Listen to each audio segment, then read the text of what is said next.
안녕하십니까 변호사님. 안녕하세요. 법도사 옥변 옥송이 변호사입니다. 반갑습니다. 선생님, 제가 오늘 질문할 주제는 상속에 관한 내용인데요. 옛날도 그렇고 요즘도 그렇고 상속 관련해서 자식들 간에 뭐 칼부림이 일어난다.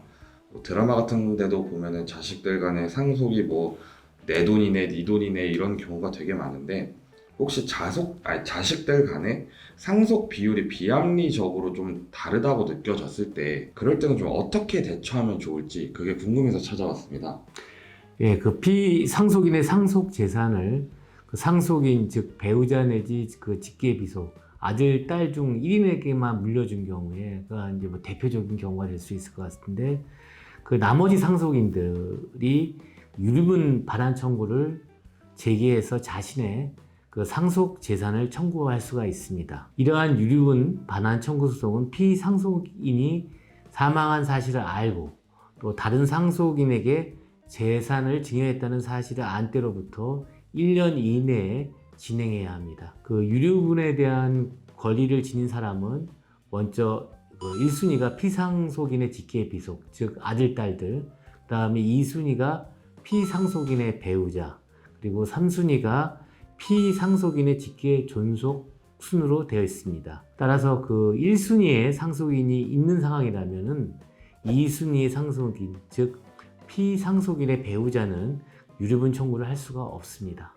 이제 상속이 1순위의 상속인에게 이제 상속이 되면은 유류분 반환 청구를 할 수 없고 그러면 2순위 밑에 있는 사람들은 못 받아도 할 말이 없다는 그렇죠. 예.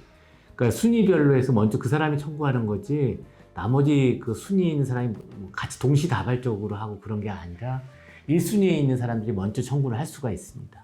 그리고 이제 유류분 반환 청구 소송을 제기를 하려면 직계비속 중 1인에게만 물려준 경우라고 하셨는데 그게 제일 부당하지 않겠습니까? 그래서 물론 이제 그걸 유언으로 한다든가 뭐 신탁으로도 할 수 있습니다. 요새는 또 신탁으로도 할 수 있는데 신탁제도에 의해 가지고요.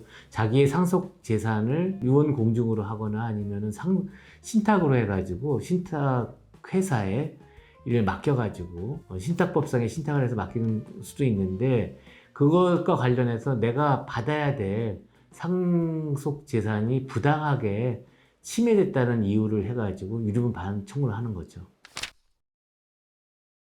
그러면 이제 만약에 이제 상속을 받는데 자식들끼리 뭐 이 사람은 1,000만 원을 받고 이 사람은 100만 원을 받고 그냥 금액이 다르더라도 받기라도 일단 받았으면은 사실 이런 유류분 반환 청구 소송이나 이런 거 따로 할 수 없는 건가요?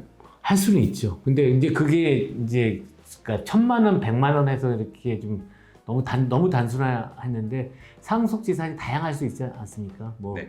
부동산인 건물일 수도 있고 그다음에 동산인 경우에 예금 채권일 수도 있고 또 주식일 수도 있고요. 그런 것들을 보통 사전에 이제 정리를 할 거 아닙니까?